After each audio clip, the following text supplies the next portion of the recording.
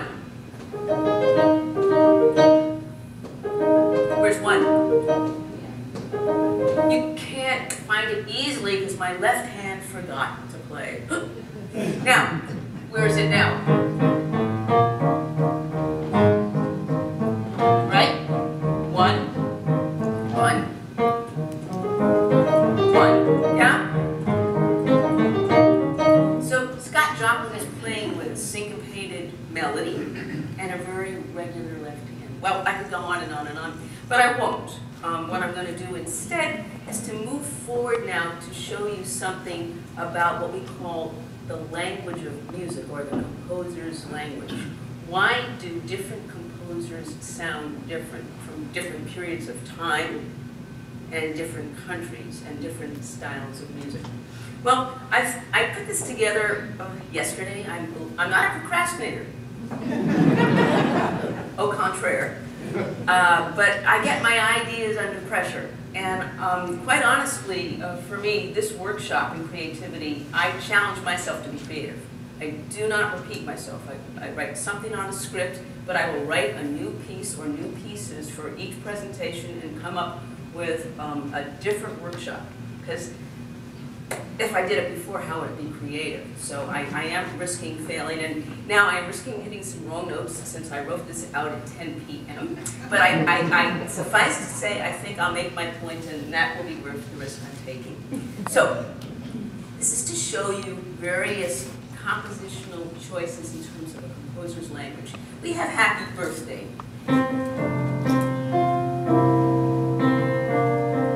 Everybody knows Happy Birthday. It's not a bad song.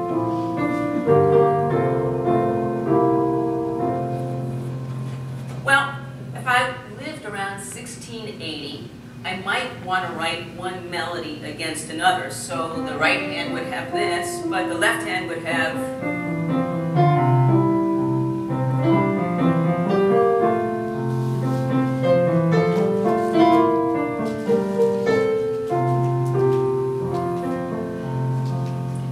And that's kind of a 1680 language. If Bach was having a bad day on a bad birthday, it might not be happy major, but it might be minor. And this is what it would sound like in minor.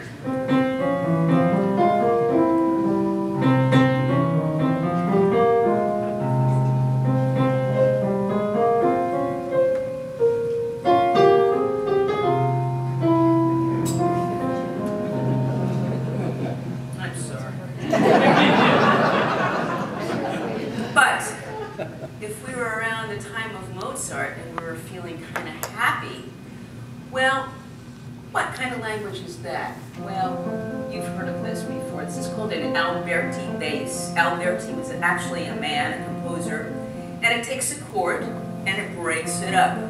And Mozart wrote really pretty melodies, and he liked to put little ribbons on them, little embellishments, little trills. So this is what somebody in that period of time might have done with Happy Birthday based on their language.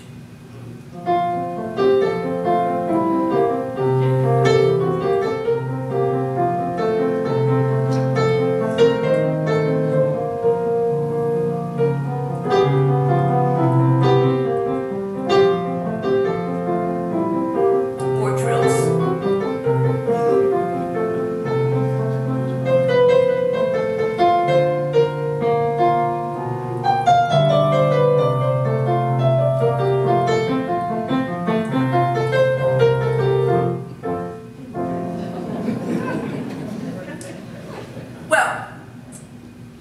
Jump a few centuries now. There was a Schoenberg who liked to dispense with tonality completely and make sure that every pitch that came was not the same as the pitches that had come before. And you might get this.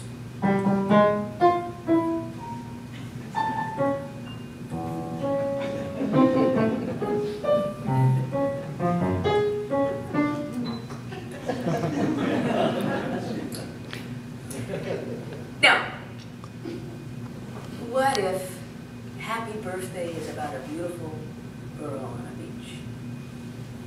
Sounds good to me.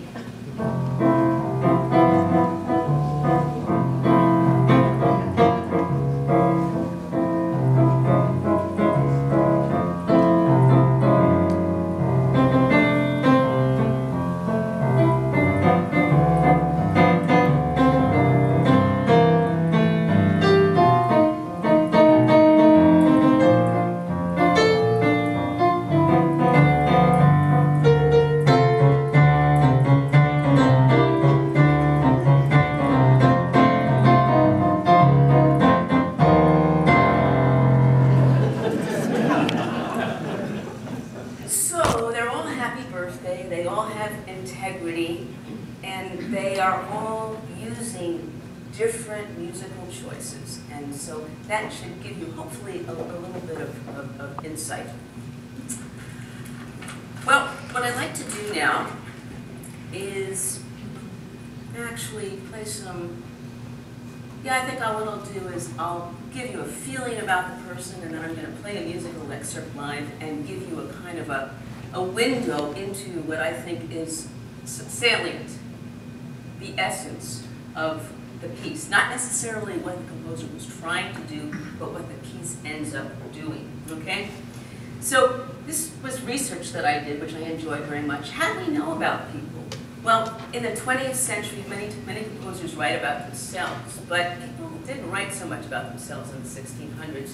So we have eyewitness, and we have what other people said. And this is what people said about Bach. Bach, who when asked how he composed so well, is said to have responded, "I have had to work hard. Anyone who works just as hard will get just as far." In response to compliments on his organ playing, he said, "There's nothing remarkable about it. All one has to do is hit the right notes at the right times, and the instrument plays itself. Raise your hand if you've had that experience.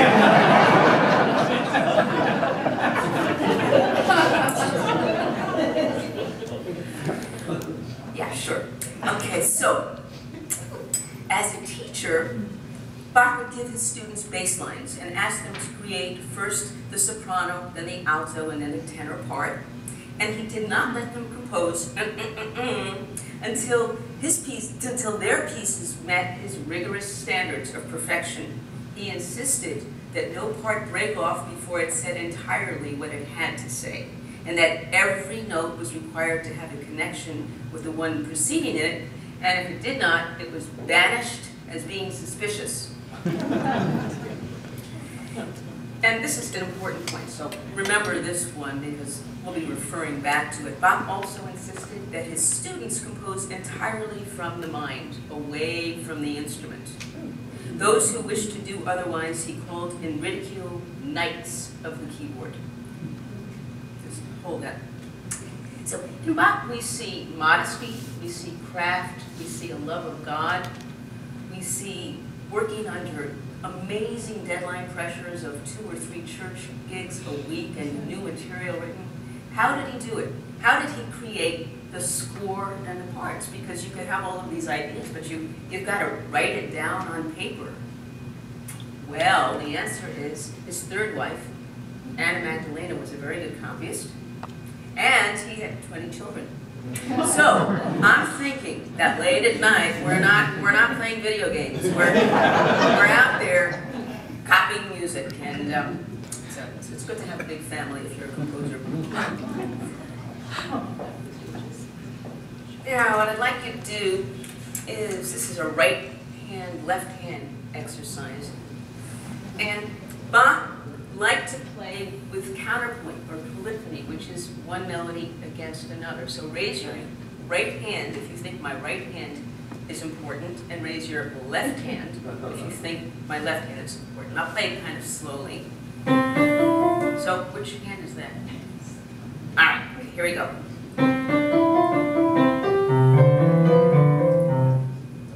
All right, okay, I'll go even slower. Right. Left. Yeah.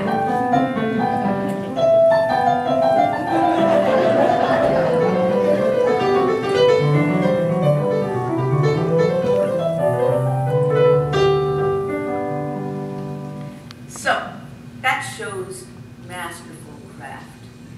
But I do want to point out something, and please don't take this as criticism of Bach because I don't have anything critical to say about Bach. But would you, in the shower, are you la da da da da da da da da da? I don't think so. Because Bach's melodies are not written to be supposedly beautiful and simple and memorable, and sometimes you can't even find a place to take a breath. They're written very much like math, as a very interesting answer to a puzzle. What material, if I turned it upside down, or I had it backwards, or I had it going against another melody, would work? So that is the aesthetic and the criterion. And I'm just going to point this out to you, that when you listen to music, you might want to ask yourself, what is the composer trying to do? Now, these are certain things that composers can try to do. Composers can try to tell you a story of something happening, like the Berlioz Symphony Fantastique. They can try to represent an image, like a Mussorgsky pictures at an exhibition. They can try to create mood and emotion, and so much of film music does that. There's so many things that music can try to do, so even if you're not liking the piece, ask yourself what's going on, and at least you'll have at least a somewhat engaged experience in that way. Now I'm about to play something now by Brahms, and this is another exercise. And remember when I said composers like playing with tension and release and stability? Well, I want you to put your hands kind of over here, just like this. And let's say it's kind of by your heart. And let's say this is when you think that the piece is stable. You want to come down here. And the more unstable it is, I want to see your hands go up, okay? This is by Brahms, Opus 76.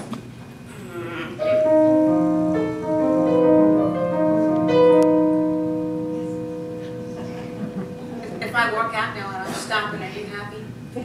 No, no, no, no, no, no, no. That's pretty tense. I mean, I'm pretty relaxed, but this music is pretty tense.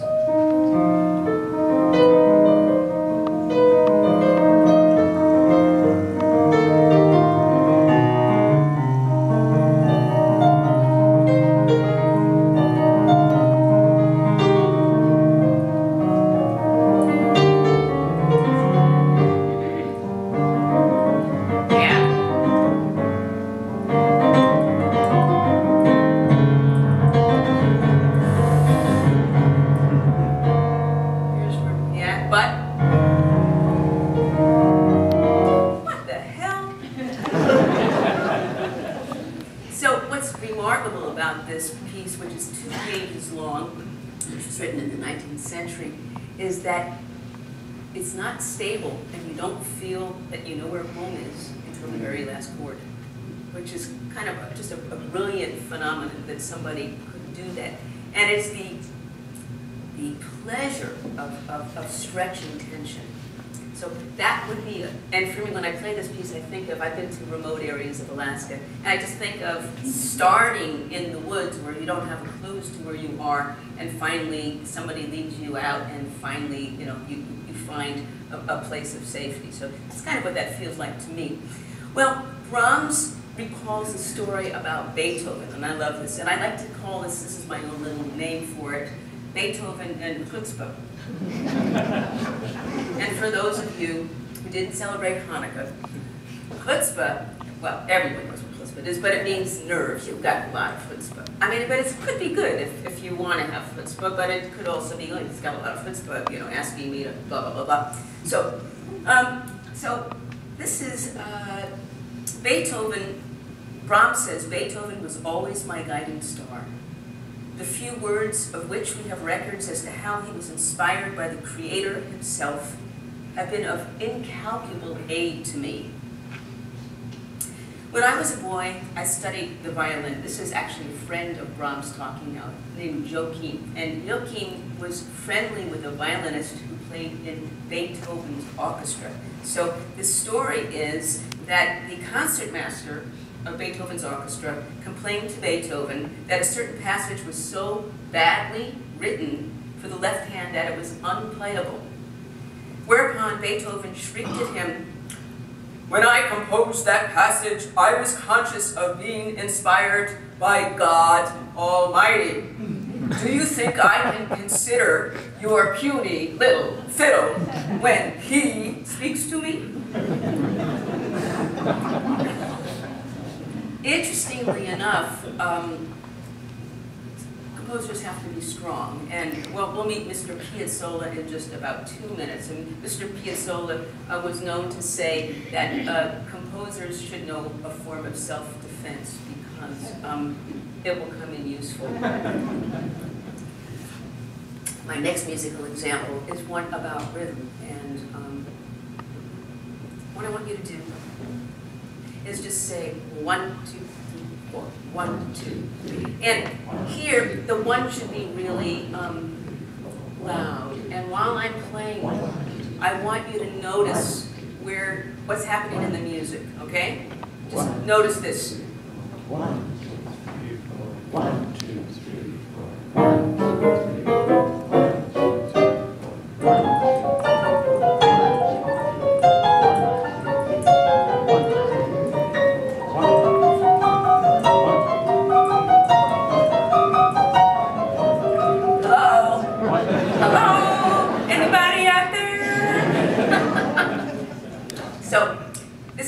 Fascinating, trying to do what he's done and is succeeding. Fascinating rhythm, you've got me all low, fascinating rhythm. The phrase keeps coming on the fourth beat rather than the downbeat, so you feel like your universe is getting turned around. And just when you're getting seasick, he stabilizes. I'll show you. So.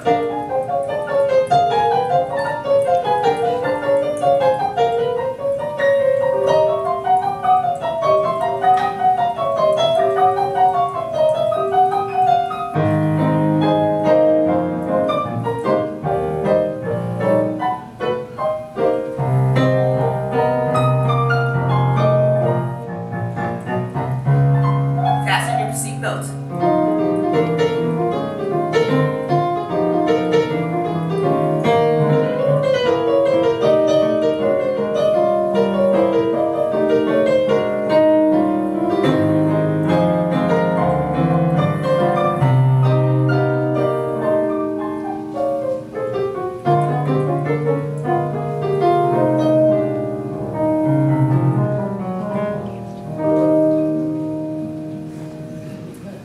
Gershwin. That's a composer I'd like to do. My last example for you in terms of anecdotes is the one that I guess maybe I feel has a lesson in it. And this is about Astor Piazzolla, who comes from Argentina, died in 1992. He played an instrument called the bandoneon, and he wrote music that came out of the tango spirit of Argentina. Now, he also studied classical music, and like many other composers of the day, he went to Nadia Boulanger. I don't know if you've heard of her, but she was a very important teacher in Paris. She was clearly a woman. She clearly taught many of the composers of the important century, and including Aaron Copland, for example. And Piazzolla went to study with her. And he brings in a suitcase full of music, and she looks at it and she says, sounds like Mozart, sounds like Stravinsky, sounds like Bach, sounds like Bartok. Where is Astor Piazzolla? She said, well, Astor, tell me, what do you do as a musician? He thinks, well, I play in a low-life place. It plays tango in places that are not exactly concert halls, and he doesn't want to tell her. And he finally confesses, and she says, well, all right then, do you write tango? And he says, yeah, okay. Play me a tango. And she says, oh my God, it's so beautiful. And then she says, here is Astor Piazzolla. Let us never lose him again. And he says that that was probably the most important day of his life, other than what his father gave him, his first instrument. So part of being a composer is owning one's identity. Gershwin went to Ravel and said, I'd like to study with you. And Ravel said, what? You could become a second-rate Ravel. Why don't you just become a first-rate Gershwin? So I think that's really very important information. I'll play you just a short piece now by Piazzolla, and it's called it's a milonga, and the milonga goes 1, 2, 3, 1, 2, 3, 1, 2, 1, 2, 3, 1, 2, 3, 1, 2. And what I like to emphasize is, yes, that is integral to the music, but I think something else arises, which is the beauty of the melody, the beauty of the harmony, and the actual sentiment of the piece in the context of being a rhythmic piece.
Beautiful, beautiful.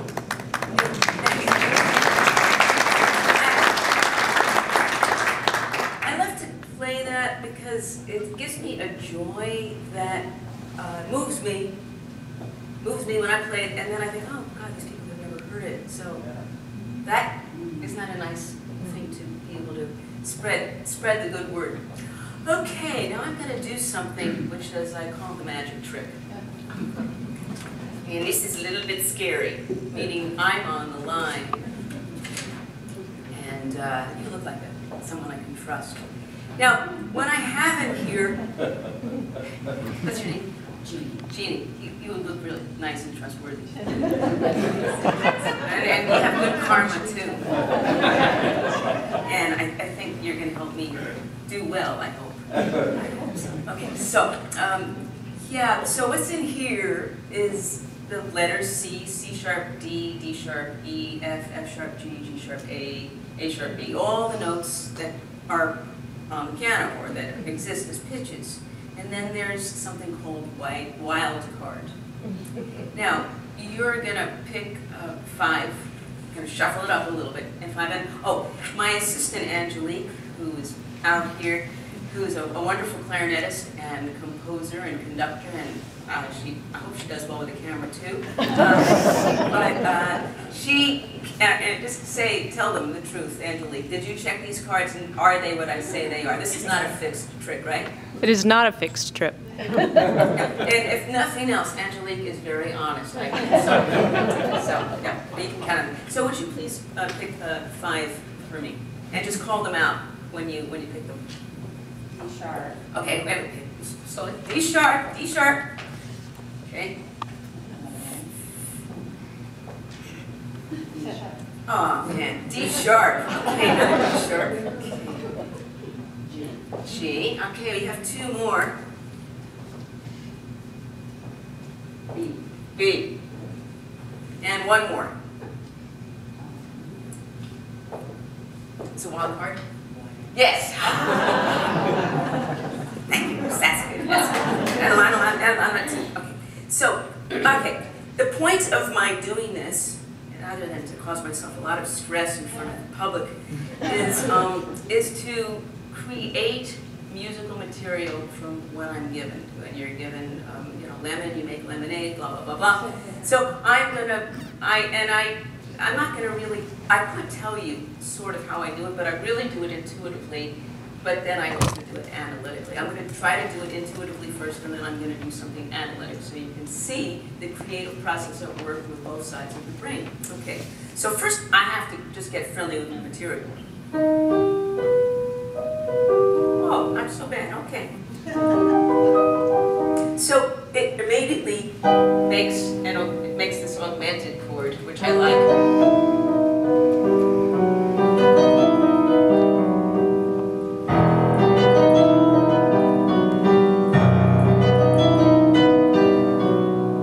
Okay, and that was my wild chord. I just went to an F sharp. Ah, hey. Oh, hoo, hoo. Yeah. So, G, F sharp. So that's what I'm going to play with. I like the chord button.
I got lucky with you. Sometimes I don't get so lucky, and that's a little embarrassing. But so you can see what I did was I just looked and I waited till something, I looked at it and I was looking analytically. I can look and I can see how to fit them all into one thing. I can also then, my imagination just jumped when I hit another note. And I thought, and then I just like playing this kind of like Eastern European sounding music. So there it was, you know, I didn't have to look for it too far. How are we doing? We are, okay, then I have done enough. It is now up to you for the rest. So here's what's going to happen. You have your pieces of paper, and this is the part where we make a piece together. And we're probably not going to make a piece, but we're going to workshop material so you can see how things can come together. And each of you, there's something called writing prompts. And I want you to write 2 sentences, just picking one of these words, joy, together we light, or peace. Just 2 sentences, and the only thing that I'd like them to be is to be authentic. Please don't make it sound like a Hallmark card that I've read 100 times. And so make sure that it's you. And if you felt like you could be a little poetic, a little metaphorical, that would be nice, other than peace on earth, goodwill to men, I love you, everyone. You know, so if you can, I'm going to give you 2 minutes. And for just one, pick one. 2 sentences and go. Go, go, go.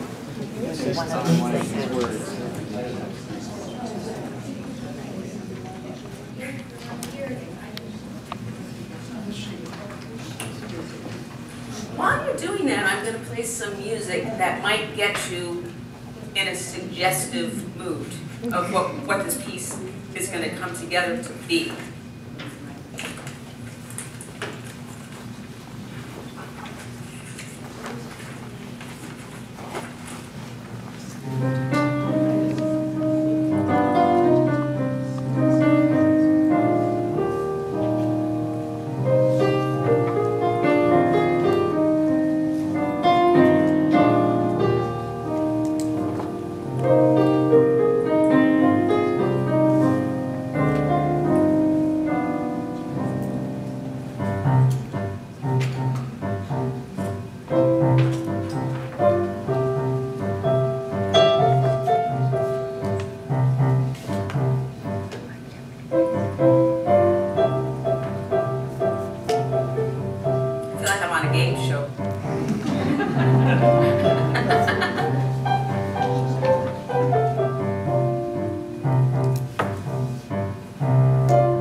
Now you're going to do something with your team. Your team is, in fact, the members of your table. Now, here you have your pieces of paper, text for group piece. Forget the John Lennon. I put it in, but number one possibility is all things are bound together, all things connect. Number 2 is possible. Invisible threads are the strongest ties. Number 3, the heart is the secret inside the secret. Number 4, every moment is made glorious by the light of love. I found these yesterday. I was looking for some place of connection. It was my mother's birthday, and she passed fairly recently, and I was feeling pretty bad about things. And I thought, well, I want to put things together for this group, and I was looking for poetry, and this is what jumped out at me in terms of finding something that actually, sorry, it filled my soul. Yeah, sorry, Mom. Anyway, so here's what you need to do. And I'm going to say this really slowly, and if you have questions, it's okay. And it's all right if you also do it wrong, because we're creative here, and creative makes the right out of wrong, or something like that. Okay, you want to find a group leader. The group leader is somebody that has a fairly okay sense of rhythm. Now, the group needs, this is called ordering now. Anyway, so that person is going to do that. Now, the group needs to, and I'm going to give you 2 minutes to do this, you're going to have a consensus about saying this text together. I'm going to give you an example with this group over here using this John Lennon. I would say, and the world will live as one, and you repeat, and the world will live as one. So the leader is going to say one phrase in a certain rhythm, and you're going to parrot it back, okay? That's step one, and then you're almost at 50% there. Step two is to find, this is a compositional technique, which I learned in graduate school called fragmentation. You're going to take just one part of this line, live as one, and you're going to be able to repeat that as a little bit, as a soft whispered chant. And he's going to do it first. Live as one, live as one, live as one. So this is what it would look like. And the world will live as one. No. So first we do the entire line. And the world will live as one. And the world will live as one. Everybody do this. Live as one. Live as one. Live as one. Live as one. And the leader will cut you off. Okay, everybody got it? All right, I'm going back to my Christmas music. I'll see you in 2 minutes. Oh, okay.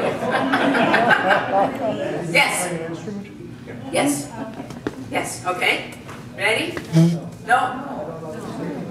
Okay. So you need you can. That's it. You prepare those two things. You prepare one line, the whole line, and that line is a fragment, and the leader leads you. Is it what we wrote? Okay. All right. Who has rhythm? Yes. You must do one of these. Okay, so who's the leader? Who's the leader here? Who's the leader? Jen, okay. Yeah, gotta go quick. Gotta go quickly. So pick one of these lines. Yes. Yes. Which one? Oh, sure. Okay, there's the heart of the secret. So this invisible threads are the strongest ties. The heart is the secret inside us. Okay. So say it. The invisible threads are the strongest ties. Now, okay, so you want to reverse that, and then you want to find just part of that line. And repeat that. Okay? How's the How are you doing? Here. Who's the leader? Okay, what's the line? Invisible threads are the strongest. So, and what is the fragment? And we reverse it. Okay.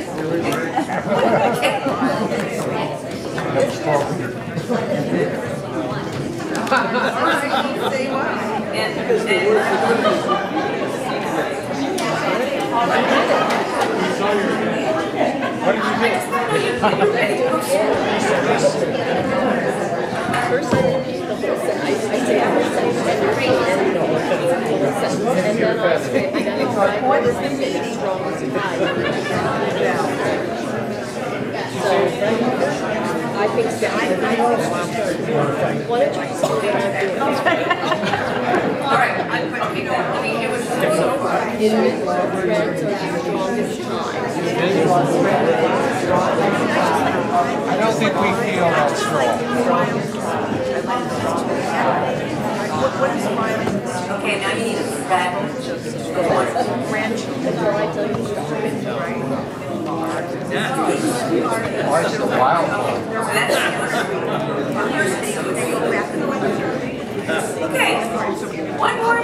One more minute. Okay, yeah, good. Okay, good. Everybody okay? Yeah?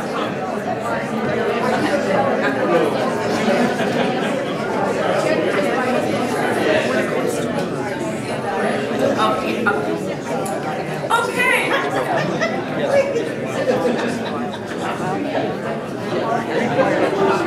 I know you do. You got it. Okay, so we're going to find. Okay, folks. There we go. So what we're going to do now is we probably will hear from at least half the table so that you can get a sense of what this is, and this gives you a sense of working under pressure, needing to collaborate, and not being sure about directions. And also and there's no money at the end of this deal either. It's like, who thought this would be fun? So, okay, I'd like this group to start.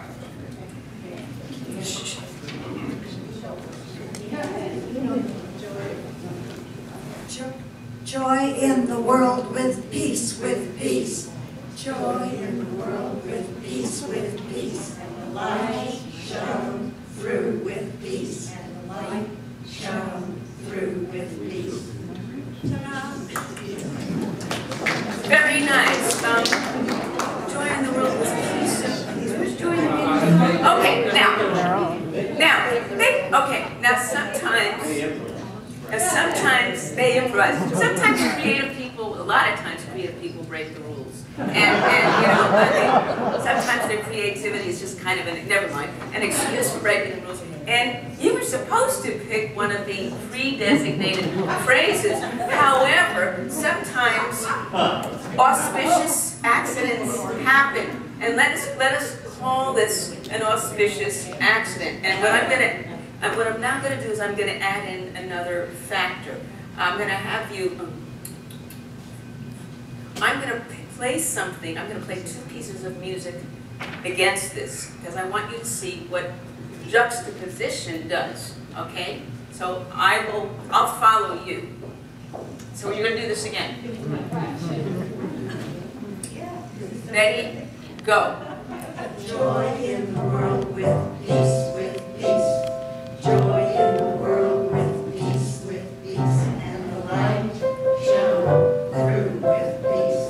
Light shone through with peace. Now, it's very easy for me because, yeah, I got that worked, right? Yeah. I got their rhythmic feel, and I said, and I'm going to do something. I'm going to make an arbitrary choice now. I'm not going to even, and we'll see what happens. We'll see what happens. One more time. Joy in the world with peace, with peace. Joy in the world with peace, and the light shone through with peace. And the light shone through with peace, with peace. Raise your hand if you like one better. Raise your hand if you like two better. Now this, for me, shows, okay, I got what I came here for today. Thank you. No, I did. I mean, I'm having a really good time.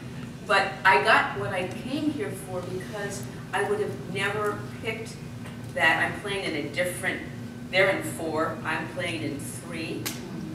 And like, really? And that fits? But accidents will happen, and to let them happen, you have to get out of the box. You have to just try things that might not work, but that might work. Okay, let's look at this group here. Oh, you follow the rules. Then you're the non-creative group. Okay. Let's hear what you did. Okay. Invisible threads are the strongest ties. Invisible threads are the strongest ties. The strongest ties. The strongest ties. The strongest ties. Okay. Very good. Yeah, okay, good. Now I'm gonna play two choices of music, and we'll see what we like. And start. Invisible threads are the strongest. Invisible Threads are the strongest. strongest ties. Strongest ties, strongest ties, strongest ties. Okay, and let me try another one. 1, 2, ready, go. Invisible threads are the strongest ties. Strongest threads are the strongest ties. Strongest ties, strongest ties. Yeah, a little bit. So we're like meditative a little bit more than jingle bells. That's kind of what I'm getting. Okay, let's go here to this group.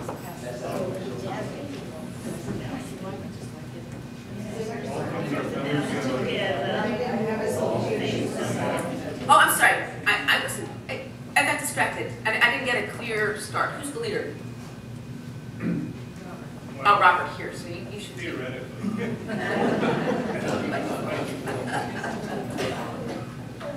All things are bound together. All things connect. All things are bound together. All things connect. Okay, and where's the fragment? Oh, all things connect. Yeah, I get it.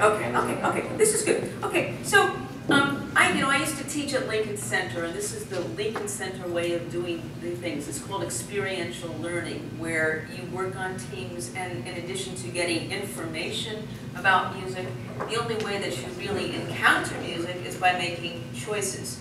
Now, what I'd like to do is to have just 4 people come up who would be willing to read the personal texts that they wrote. And I can't go home till this is finished, so don't leave me in the lurch. Good.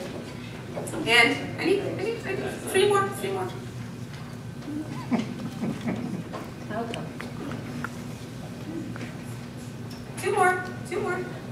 And we have 2 more. Great, thank you. And so, great. This is great. So here's what I'd like to do. We'll begin here. Together we do more than exist. Together we live and thrive. Hold the mic right up. Together we can conquer all. Apart we will struggle and fail. Joy and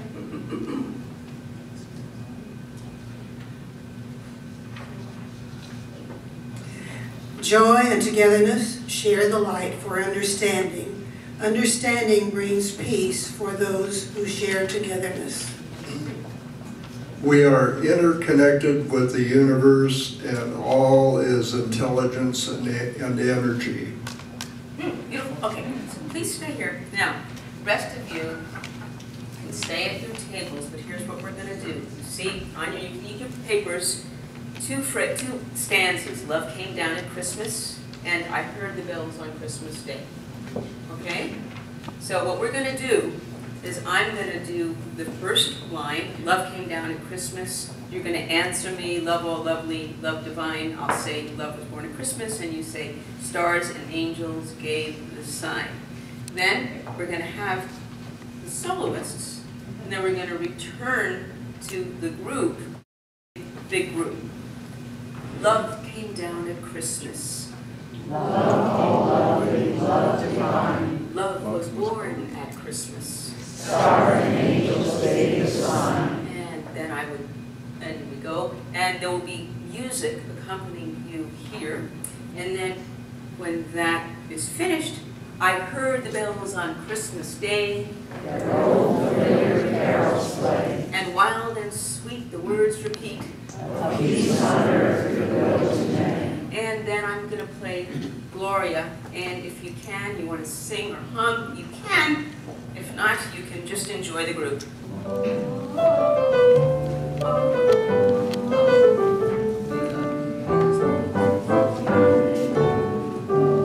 Now, so we will have made a piece. Now, pieces need strong beginnings and strong endings, which is why I chose the text, but I wanted something very personal and creative in the center of the piece, in the donut. So that's our concept. Okay. Here we go. On my key for Gloria. I start on a C. Okay, fine. I want you screeching up there. Okay.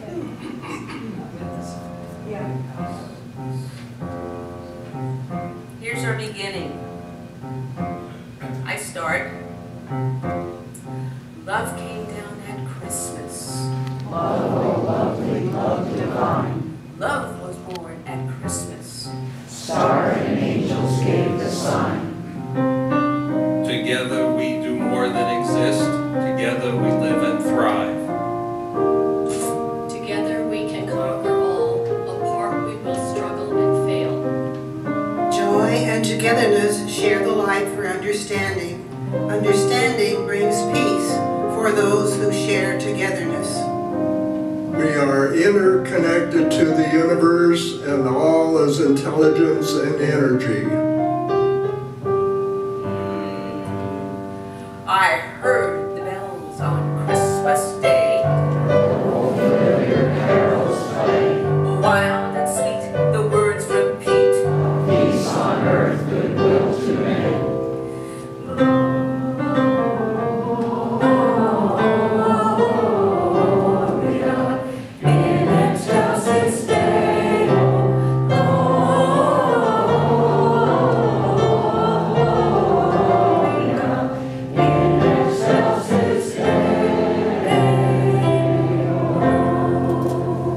Okay, give yourself a round of applause. For the soloists. Yes, what time is it, Helen? 1:35. Well, I'm going to do something which will take 4 minutes. Is that okay? 4 minutes? Yeah, so I thought what I'd do is I'd just play the original piece that I wrote for this presentation, which was a piece about how to write a piece in 3 hours. And I didn't exactly write a piece. I wrote the outline of it in 3 hours. And Angelique, I'm just going to ask you to turn one page so I don't screw this up, if you feel like the camera's okay by itself. And yeah, so I wrote the outline of this in just a really short time, in 4 hours, and then I made it into piano and flute, and then I made it back to solo piano. And it's called a chango because it's a cross between a tango and a Brazilian choro. And it's upbeat, and it doesn't have anything to do with Christmas or Hanukkah. So there you go. Is it like what you did for Cecilia? Yes, it's the very same piece. Okay. And it is, in fact, the same piece.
be here, and Very pretty to have you. thank you. Thanks for inviting us.